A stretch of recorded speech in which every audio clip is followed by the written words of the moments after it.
Field marshal Syed Asim Munir کی مدبرانہ قیادت میں پاکستان عالمی سفارتکاری کے نئے اور تابناک دور میں داخل۔ دی اکانومسٹ کا تاریخی خراج تحسین۔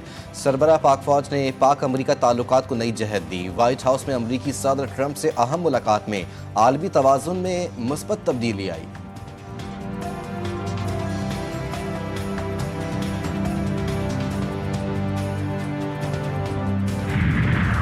پاکستان اسٹاک ایکسچینج میں تاریخی کارکردگی، ایک روز میں 1139 پوائنٹس کا شاندار اضافہ۔ 100 انڈیکس 1,42,174 پوائنٹس کی بلند ترین سطح عبور کر گیا۔ سرمایہ کاری کے اعتماد اور ملکی معیشت کے استحکام کی مضبوط نشاندہی۔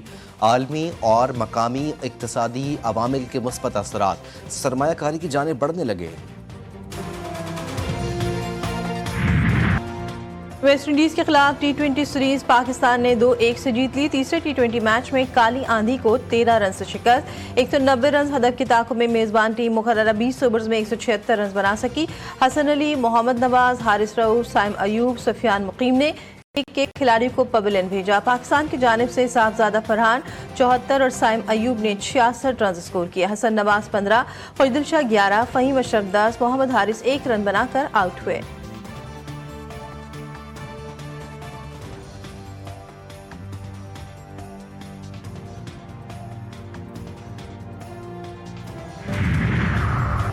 ویسٹ انڈیز کے خلاف ٹی20 سیریز میں شاندار فتح۔ صدر مملکت آصف علی زرداری، وزیر اعظم شہباز شریف، وزرائے اعلیٰ، وفاقی وزراء اور اپوزیشن رہنماؤں کی قومی کرکٹ ٹیم پی سی بی اور مینجمنٹ کو دل سے مبارکباد۔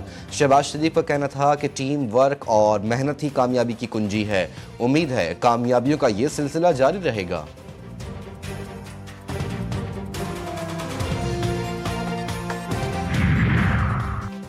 ڈونلڈ ٹرمپ کا بار بار تاریخی اقرار، پاک بھارت جنگ کا نجات دہندہ، دنیا بھر کے امن کا واحد ٹھیکیدار قرار، غزہ کے مسیحا بھی بن گئے۔ امریکی صدر نے کہا 2 ایٹمی ملکوں سمیت دنیا میں کئی جنگیں رکوائیں، فلسطین میں جو ہو رہا ہے وہ بہت برا ہے۔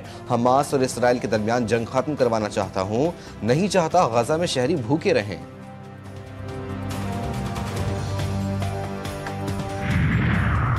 اور راول ڈیم میں پانی کی سطح ایک بار پھر بلند 1790 فٹ تک پہنچ گئی۔ حفاظتی اقدامات کے تحت اسپل ویز کھول دیے گئے۔ سائرن بجا کر مقامی آبادیوں کو ڈیم سے دور رہنے کی ہدایت جاری۔ ملک بھر میں مونسون کی بارشوں نے جوبن پکڑ لیا۔ راولپنڈی، اسلام آباد، لاہور، حسن ابدال اور دیگر شہروں میں موسلا دھار بارشیں جاری۔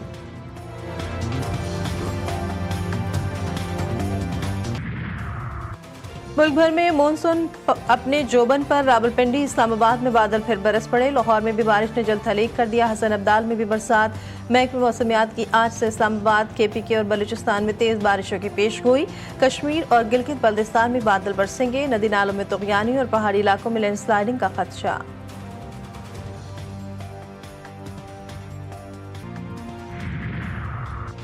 اور عازمین حج ہو جائیں تیار، حج درخواستوں کی وصولی کا آغاز آج سے ہوگا۔ پہلے پائیے کی بنیاد پر رجسٹر افراد سے پہلی قسط 9 اگست تک وصول کی جائے گی، دوسری قسط 1 نومبر سے وصول کی جائے گی۔ کم درخواستوں کے خدشے پر غیر رجسٹرڈ عازمین کو بھی موقع دینے کا فیصلہ۔ دوبارہ حج کرنے اور عمر کی بالائی حد کی پابندی بھی ختم کر دی گئی۔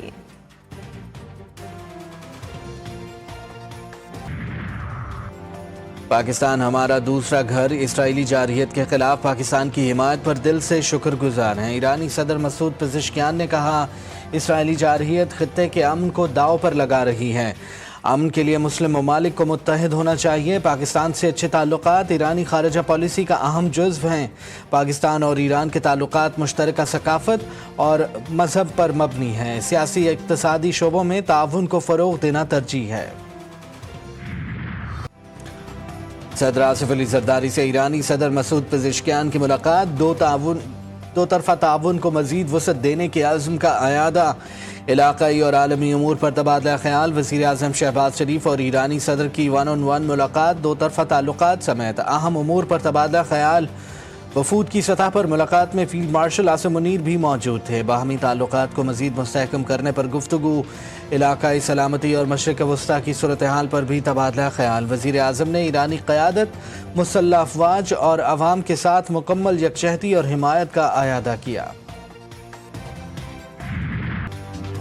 ایرانی صدر کا وزیر اعظم ہاؤس آمد پر پرتپاک استقبال. وزیر اعظم شہباز شریف نے مسعود پزشکیان کو خوش آمدید کہا. دونوں رہنماؤں کا گرم جوشی سے مصافحہ. دونوں ممالک کے ترانے بجائے گئے. مسلح افواج کی جانب سے ایرانی صدر کو گارڈ آف آنر پیش کیا گیا. ایرانی صدر نے وزیر اعظم ہاؤس میں پودا بھی لگایا.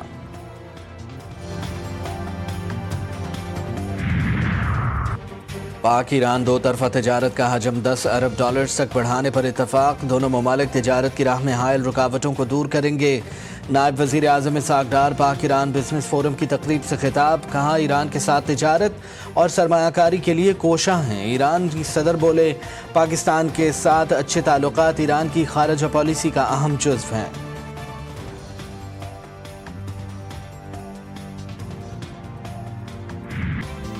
گلگت بلتستان میں حالیہ سیلابی تباہ کاریوں کے بعد بحالی کے کاموں میں تیزی. ترجمان صوبائی حکومت کے مطابق بیشتر رہبتہ سڑکیں، آبپاشی چینلز اور بجلی کی فراہمی بحال.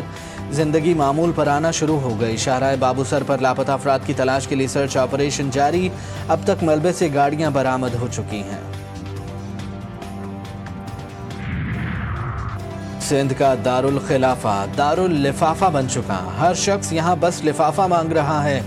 سب کہتے ہیں مائے کراچی. جب پیسہ خرچ کرنے کی بات ہو تو بولتے ہیں وائے کراچی. گورنر سندھ کامران ٹیسوری نے کہا کراچی کے لیے وفاق سے 40 ارب روپے حاصل کر لیے. جب ایم کیو ایم والے صاحب سے بھائی بنیں گے تو کراچی کے حالات ٹھیک ہوں گے. K4 منصوبہ مکمل کرنا ہے تو کراچی کا اگلا میئر ایم کیو ایم کا لانا ہوگا.